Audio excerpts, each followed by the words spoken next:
ஐயா ஜி.கே. மூப்பனார் அவர்கள் வழியில ஒரு நேர்மையான அரசியலை தமிழக மண்ணில், இந்திய மண்ணில் கொடுப்பதற்கு நாம் எல்லோரும் ஆயத்தமாக 2026 தமிழகத்தில் நிச்சயமாக ஒரு மாற்றம் வேண்டும் என்று எல்லோரும் பேச ஆரம்பித்து விட்டார்கள். சாமானிய மனிதர்களிலிருந்து டீ கடையிலிருந்து ரோட்ல எங்க போனாலும் மக்கள் பேச ஆரம்பித்து விட்டார்.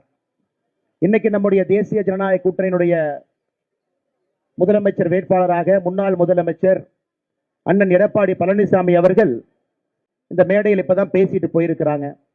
பேசும்பொழுது நீங்க எல்லோரும் சொன்னீர்கள் 2026 அந்த நாற்காலியில் அமர போகிறாங்க. ஆனால் நிச்சயமாக அந்த நாற்காலியில 2026 மாற்றம் வரட்டும், ஒரு புதிய புரட்சி வரட்டும், ஏழை மக்களுக்கெல்லாம் விடிவெள்ளியாக அரசு செயல்படட்டும். அதுதான் இன்னைக்கு ஐயா ஜி.கே. மூப்பனார் அவர்கள் எங்கிருந்தாலும் கூட மேலே இருந்து நம்மை பார்த்து கொண்டிருப்பார்கள். நிச்சயமாக அவருடைய ஆசை 2026 தேர்தல் நமக்கு கிடைக்கும் என்கின்ற முழு நம்பிக்கையோடு மேடையில் இருக்கக்கூடிய எல்லா தலைவர்களுக்கும் வாய்ப்பளித்த அண்ணன் ஜி.கே. வாசன் அவர்களுக்கும் இந்த கட்சி